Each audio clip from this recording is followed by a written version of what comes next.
This is the levee right south of Little Pocket area where EAR struck number 32. As you can see, behind the residential area, it's completely sealed off.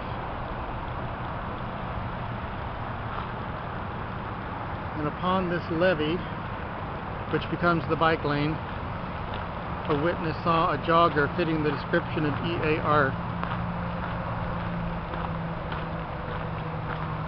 And in order for a jogger to get up here from Riverside Boulevard right there, they would have to jog along Riverside and then come up right here where the bike lane merges. And we'll see how strange this is, because it's not very far to the apartments where he was seen to be running by the witness at Minnow Hole, which is right around the corner up here.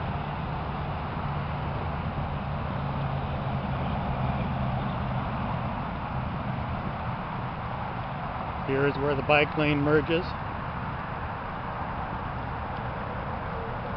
This is the Delta Trail now.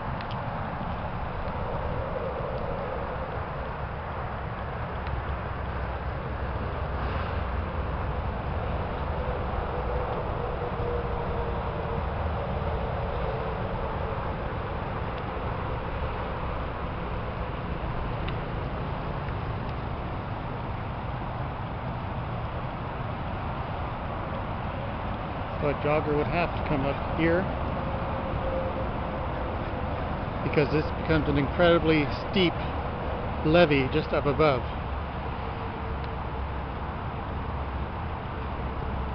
And it's really not that far to the apartments. Up in the distance you can see some new ones going in next to the old ones.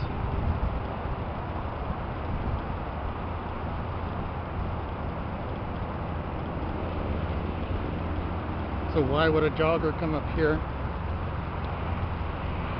from down there late at night just to jog a few hundred yards and then to go down a very steep embankment here?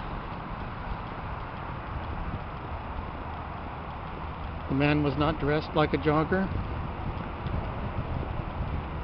He was out of breath, so he came running from quite a distance.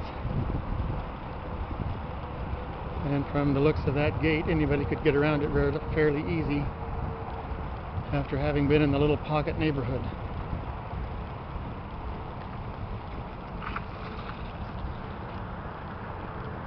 I believe that is Oak Hall Bend in the Sacramento River. Let me steady this down here.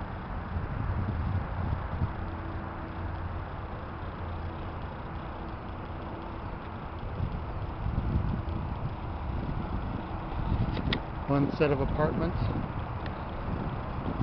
We are near, we're basically almost at Minnow Hole right now. As you can see, this is where they come out and fish. They park down there.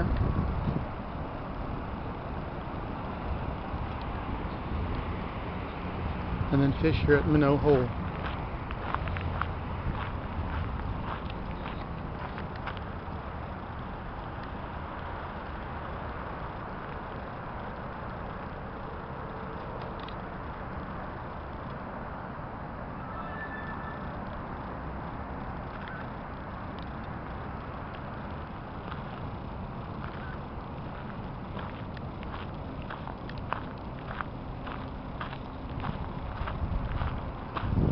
Witness was returning to her car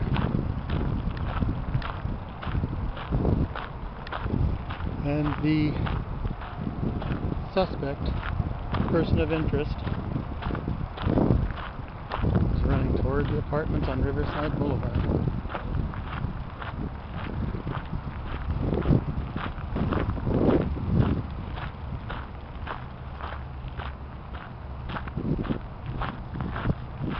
This is quite a long way to come from the Piedmont Casilada Way strike. He had done that twice before, and in one of those cases we know definitely, number 11, he parked at an apartment complex in order to blend in. and it was quite a distance from the actual attack, which is peculiar. By this time in his career, he was pulling in close, sometimes parking next to the victim's house, so there was a blind spot. And I heard him start up a car, a van, or a Volkswagen and take off afterward. It's quite strange if that was him, that he reverted back to an old prowling MO. The other set of apartments are right beyond these new ones being built. Here's Minnow Hole.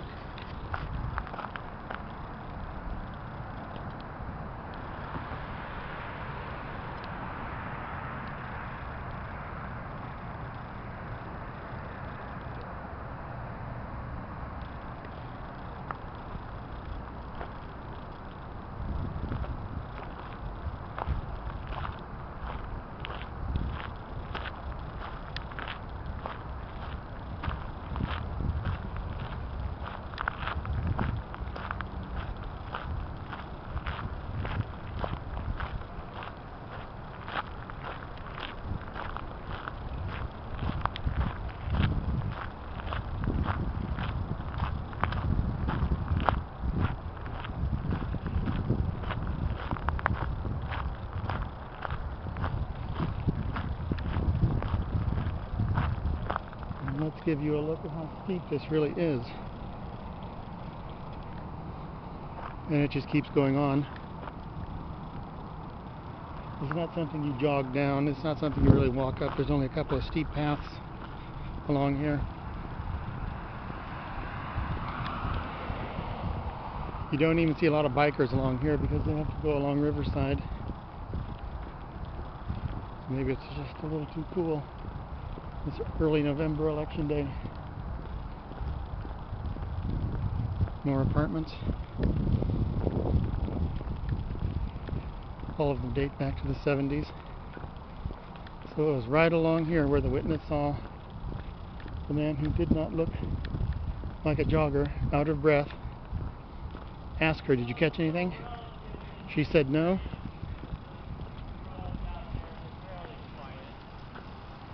Bikers prefer to go down there, as you see. And he responded strangely, "Oh, my wife is going to be mad." And he kept jogging along. About 5'8", 160 pounds, not dressed as a jogger, brown hair, thin mustache. Oh, relatively so, to his lips. And one of those two men seen on La Gloria before the Majora murders was described like that. And at the attack on Casilada Way, the EAR wore a blue flannel plaid shirt and a thin blue windbreaker. And one of the persons of interest on La Gloria was dressed similarly with a dark jacket with slash pockets, and he was said to have a gun in his trousers. Dark trousers, dark shoes. He wore gloves.